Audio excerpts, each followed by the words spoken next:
We're delving back into the world of men who believe their needs come first with their come first needs. And not only that, but as this case pans out, we get a strong degree of victim blaming, or at the very least victim allowing. We're heading to the US in the year 2016 and to a state known for hold'em poker and a cinematic chainsaw massacre. We're off to the Lone Star state of Texas to look at the senseless and unwarranted murder of Jackie Vandagriff. This is Murder of Crows.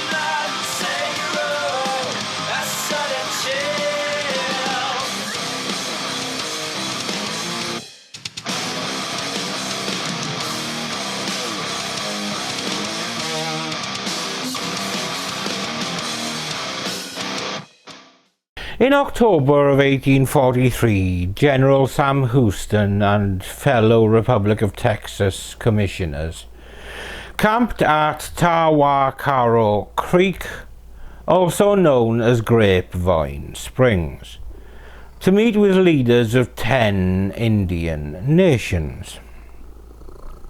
And this meeting culminated in the signing of a treaty of peace, friendship and commerce. That'll be a first, wouldn't it? Which opened the area for homesteaders.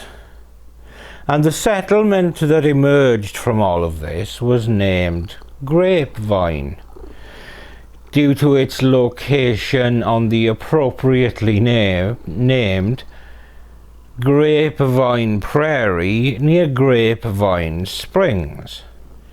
And both of these names were drawn in homage to the wild grapes that grew in the area. Moving forward in time, a reservoir was made in the area in 1952, and rather conveniently it was called Grapevine Lake. This body of water was created by the Corps of Engineers as a site for recreation and also as a source of water.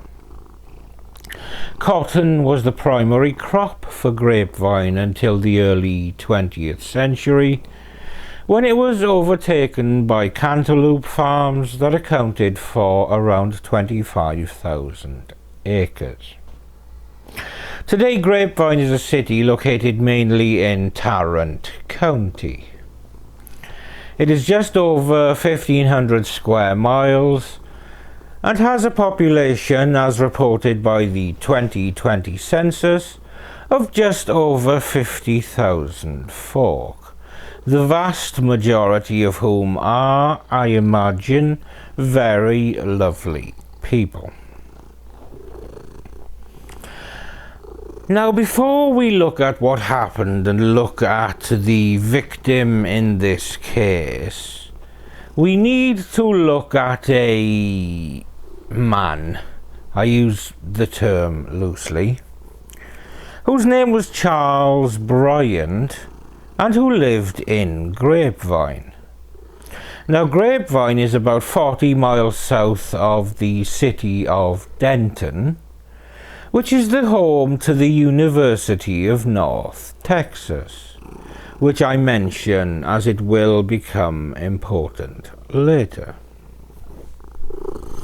I think it's fair to say that if Roger Hargreaves, rest in peace, British legend that he was, If he were to have written a Mr. Men book about Bryant, it would have been called Mr. Red Flag.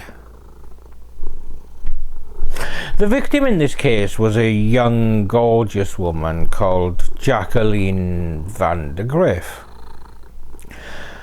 But in order to get a picture of Bryant's nature before his path crossed with that of Jacqueline, better known to her friends as Jackie, we need to dip into the life of 18-year-old Caitlin Mathis, who had not long graduated high school and who was working as a server at a restaurant called Buffalo Wild Wings in Grapevine when she met Bryant.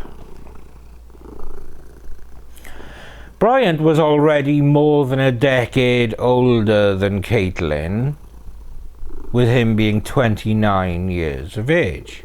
So there was already something of an imbalance there. Now, this may not have been an issue had Bryant not gone on to behave like a cockwomble. But again, I'm getting ahead of myself, so let's flick back to where Caitlin and Bryant meet. And Caitlin spoke, after what I'll talk about later, she spoke about meeting this character, and how often have we heard this? His behavior began to change very quickly once a relationship was established. And when speaking of Bryant, Caitlin said he was definitely smooth. It seemed like he had his life together. He was very charming. Aren't they always, he said cynically but realistically. And surprise, surprise, he began to change within just a few weeks, with Caitlin saying he was very controlling. He always had to know where I was. He needed my constant attention. By the start of September, after less than 3 months as a couple, Caitlin could see quite clearly where things were heading. So she decided to break up with the controlling shit biscuit. Caitlin was due to start at the university up in Denton, so felt it was a good time to have a clean break. But Bryant wouldn't accept it, they never do. Bryant appeared at her dorm room the day after their breakup, and feeling terrified by a man who wouldn't be told no, Caitlin did the sensible thing and contacted the university police, who warned Bryant off. But as a surprise to absolutely no one, he continued to contact her, trying to worm his way back into her life, presumably with offers that he would change, that he could not live without her, and might kill himself. Maybe just give him another chance, maybe as a trial period. Delete as appropriate. But Caitlin wasn't having it, and was steadfast in keeping the pillock at arm's length, though she was still concerned about what Bryant may do next. Within days of the breakup, Bryant began showing up at the University of North Texas, where Caitlin was enrolled as a student. His presence eventually became so intrusive that administrators banned him from setting foot on the campus. Undeterred, Bryant began turning up at Caitlin's job. After management at that job informed her that they couldn't ensure her safety, she had no choice but to seek employment elsewhere and hope that he wouldn't find her. Even though the two were no longer together, he was still controlling her life.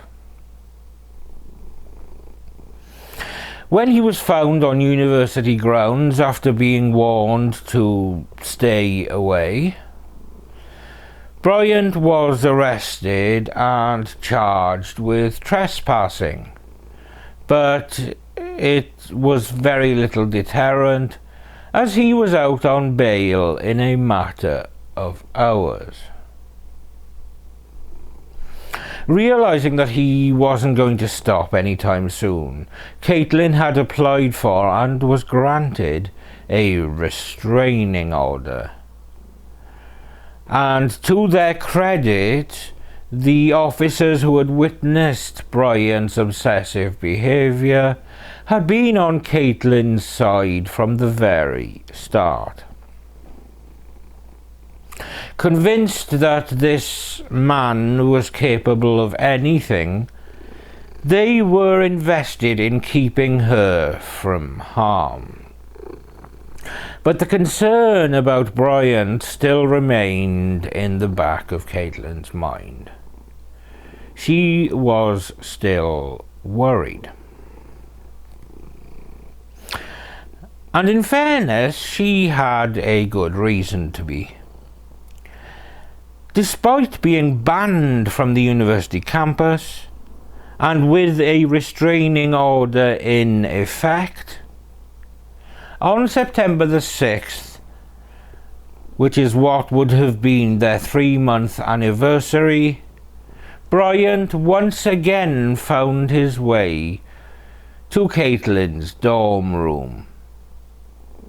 Carrying flowers and a 2-page letter, he somehow slipped by the security desk and knocked on Caitlin's door.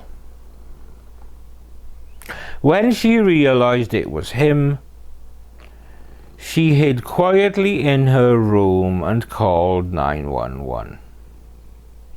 Bryant fled and was promptly arrested in the parking lot by campus police, and this would have been, of course, the second time the campus police had arrested him. And he was charged with stalking but was soon released on bail again. So now we have a good idea of the kind of man that Charles Bryant was, and how he continued to harass his ex-girlfriend because she had the audacity to break up with him. So now we need to look at a young student by the name of Jackie Vandagriff. Jackie Vandagriff was a student studying nutrition at Texas Women's University in Denton, and she had recently transferred from the University of North Texas and was working towards her goal of becoming a nutritionist. Friends described her as vibrant, friendly, and enthusiastic about life. In early September 2016, she was 24 years old and looking for part-time work that she could fit around her ongoing studies. And this pursuit took her to the Fry Street Public House in Denton. Now, the important thing about this particular bar was that it was far enough from the university campus that a certain cockwomble we know could go there without raising any issues. and he did so with the veneer of charm we would expect from him and his ilk. And it just so happened that on the 13th of September 2016, he entered the bar just as Jackie was inquiring about bar work. Surveillance cameras captured the interaction, and it seemed friendly and innocuous enough. But it seems the two struck up something of a rapport as they actually left the bar together. And this moment was the last time Jackie Vandagriff was ever seen alive. The following morning, members of a maintenance crew in the city of Grapevine received word that smoke had been seen coming from Acorn Woods Park. When they went to investigate, they discovered what appeared to be the remnants of a plastic paddling pool with various human body parts inside. When the fire had been put out, the workers understandably phoned 911. And when police and firefighters arrived on the scene, they confirmed that the charred remains were those of a woman who had undoubtedly met with foul play. And at around the same time that the body was being transported to the morgue, reports were coming in that a junior from the Texas Women's University by the name of Jacqueline Vandagriff hadn't been seen since the previous night. When fingerprints lifted from the remains were compared to those of the missing student, who was of course Jackie Vandagriff, they were a perfect match. The pretty young student was dead. And in retracing Jackie's last movements, they pretty soon had images of a suspect. They just needed his identity. Despite the fact that she had been dismembered, the medical examiner was able to determine that stab wounds to her midsection had been inflicted while she was still alive. It was also evident that she had sustained blunt force trauma to the head prior to death, due to the amount of blood that had pooled around the wound. And as if these things were not enough, Jackie's chest had been cracked open and her heart removed. An examination of her neck showed that her hyoid bone was fractured, a telltale sign that she had been strangled. And the amount of bruising around the neck suggested that Jackie had been choked with some sort of ligature. With this in mind, the official cause of death was ruled as homicide by strangulation.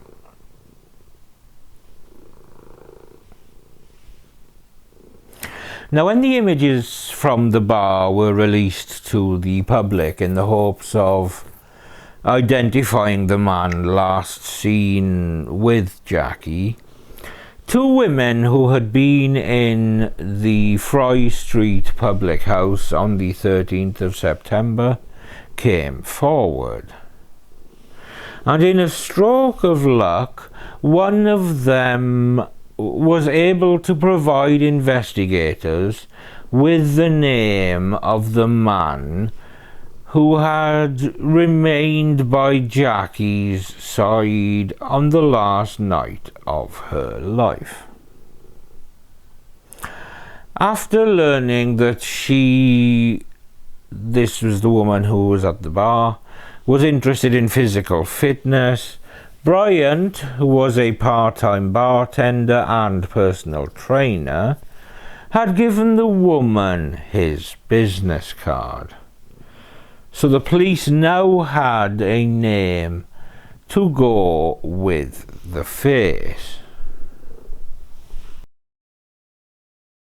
Remembered her tonight as a young and outgoing college student who had a promising life ahead, and they gathered for a vigil in Frisco.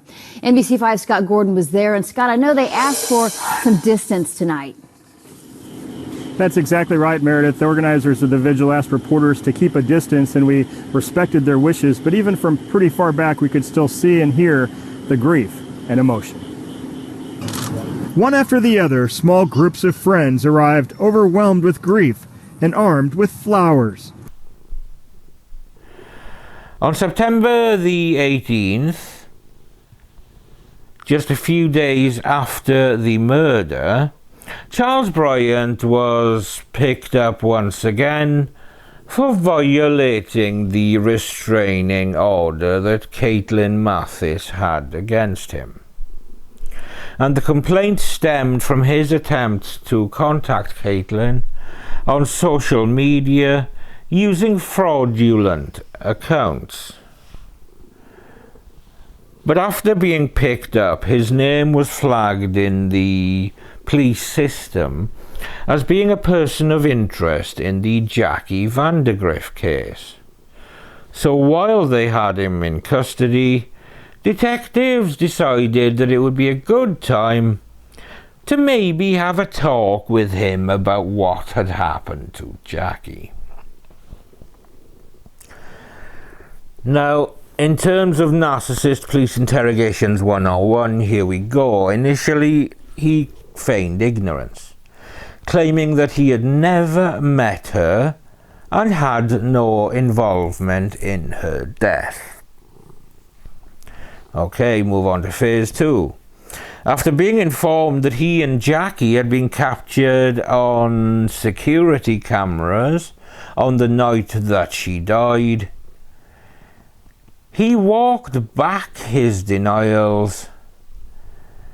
His memory suddenly jarred, and he said that they had shared some conversation and a few drinks, but that was all.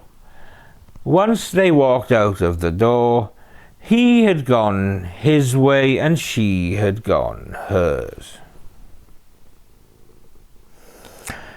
Now, in keeping with a proper investigation, while the interview was being conducted, search warrants were being executed on Bryant's home, his vehicle, his phone, and his tech, his computer. And by the end of the day, over 100 items had been removed and entered into evidence, including a hacksaw with what appeared to be hair stuck to the blade, a bone fragment, a tote bag with Jackie's ID inside it, and a cache of guns and ammo. In addition, a hunting knife, a large zip tie, and a stun gun were also confiscated, all of which latter objects tested positive for the presence of Jackie's DNA. It's not looking good, Charlie boy. Are you sure that she went her way when you went yours? Really? Really though? Really? And then when the exterior of the home was searched, a circle of dead grass in the backyard suggested that an object had sat on the spot for some time before recently being moved. Something like, maybe, possibly, perhaps, a paddling pool? It's stacking up. But in an ideal world, a confession would, of course, seal the deal. So enter renowned criminal profiler and Texas Ranger, Jim Holland. After building some rapport with Bryant, Holland set about using visualization techniques and various other tricks of the trade to get Bryant to talk. After a period of reflection, he suddenly recalled, "Oh, officer, I can't believe I forgot this, but it's just come back to me." That he and Jackie had engaged in consensual sex in the back seat of his car. He added that, at her urging, he had placed a large zip tie around her neck and pulled it to heighten the experience. And although he was very careful not to cinch it too tight, things had gotten out of hand and she had stopped breathing. According to him, he had tried to revive her, but it was no use. In a panic, rather than calling for help, he had taken her back to his place, where he dismembered her body and stuffed the parts into trash bags. As you do. He had then driven to Grapevine, where he used the paddling pool as a vessel to burn and contain Jackie's remains. Of you with this girl. You're at the bar. You're walking around Walmart at 4 o'clock in the morning buying a shovel. She's found dead. Everything points to me. It's like I had to have done it. Yeah, it's crazy because I really don't remember reading this quote. You know, you're not a violent dude. You haven't really been in trouble. You don't have any issues with girls. No, not any needs. They're just blowing my mind. Okay, so something happens. Bam, there's a snap. And we need to figure out what that is. And maybe, she got mad. Maybe she's giving you all the signals and then cut you off. I mean, there could be all kinds of different things going on here, right? I mean, chicks, right? Chicks? What we're going to do is these mind exercises, which means we're going to move back in time. But what does everyone want to know? And yeah, why? And who's the only one who can tell us that? Me. I don't recall having sex. You don't? No, normally I recall having sex. I'm trying to remember. Yeah, she's not responsive. Shake her. Nothing. What do you see in the pool? Garbage bags. Right, now tell me exactly what you see occurring after that. I go down that trail. And what happens next? It's lit on fire. The fire. Why do you burn the body? Just good evidence.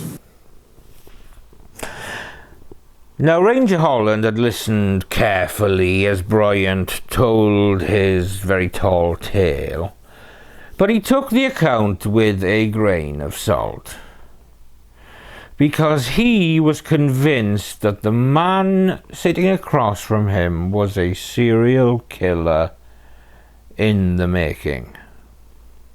Although the sloppy way that he had disposed of her body had revealed a level of inexperience in dealing with corpses, The fact that he had readily dismembered the corpse indicated that he had taken a degree of pleasure in butchering his victim.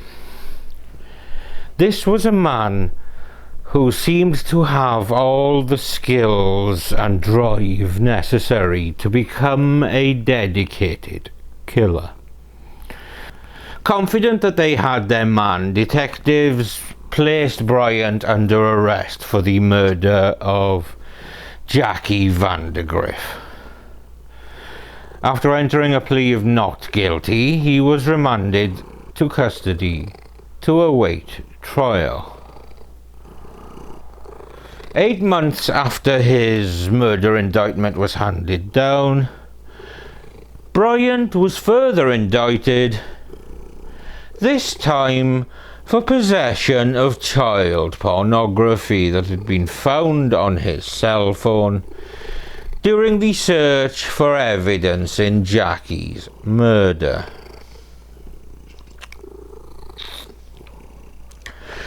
Charles Bryant's murder trial got underway in April of 2018. Her trial is underway for the man accused of killing a Texas women's university student. Our J.D. Miles is live at the Tarrant County Courthouse where day one of testimony wrapped up.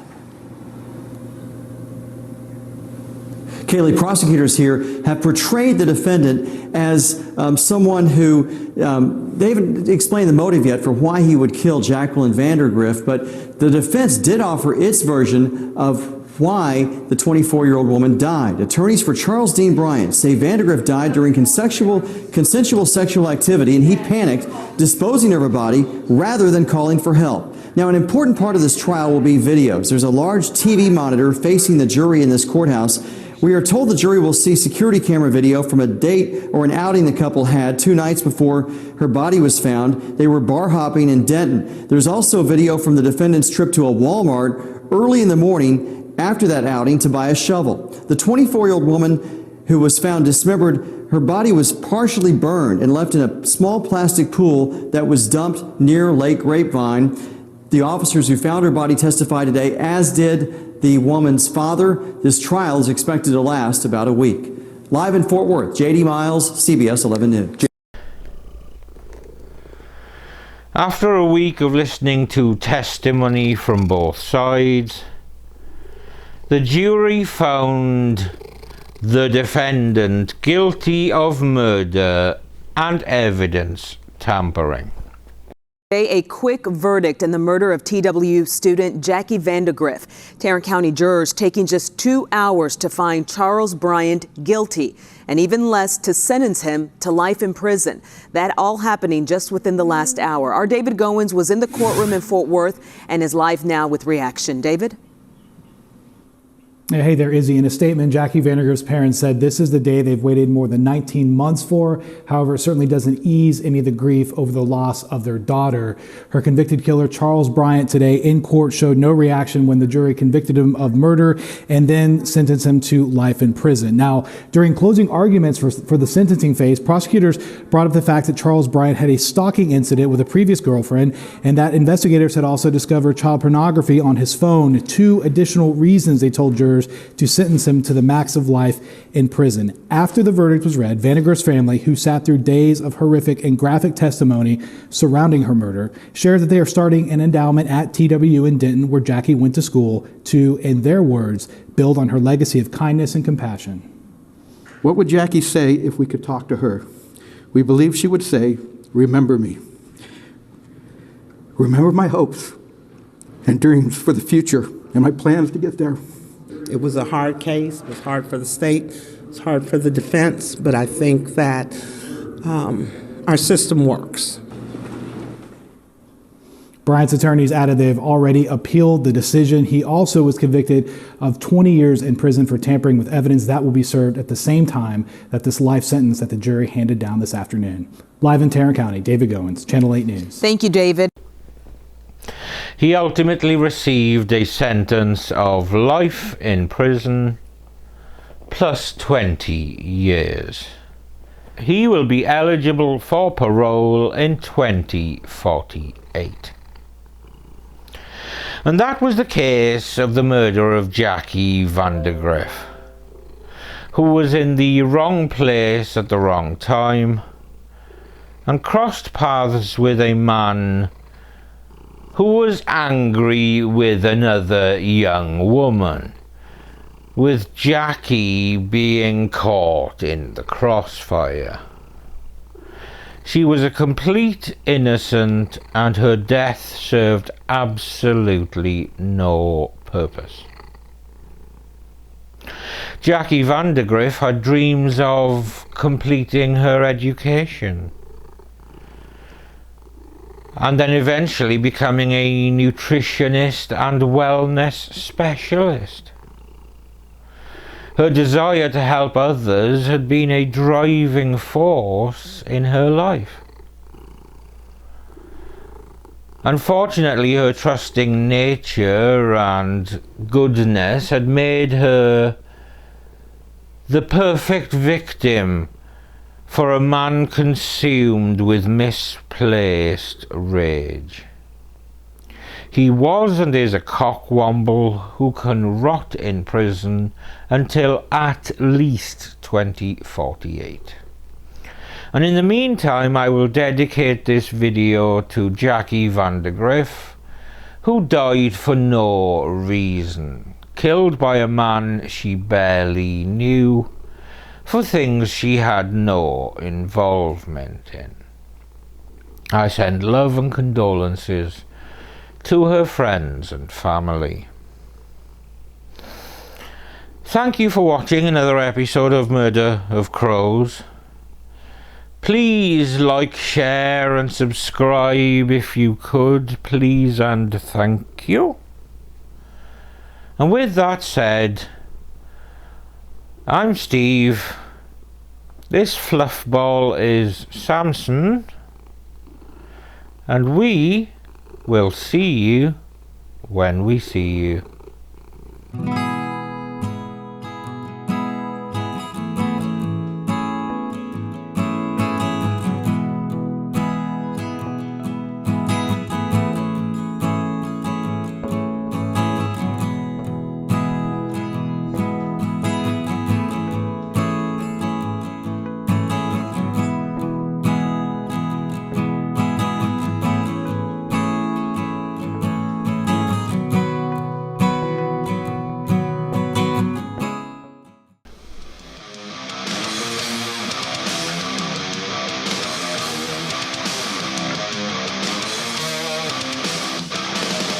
Say that you're ready, but you won't like it, you say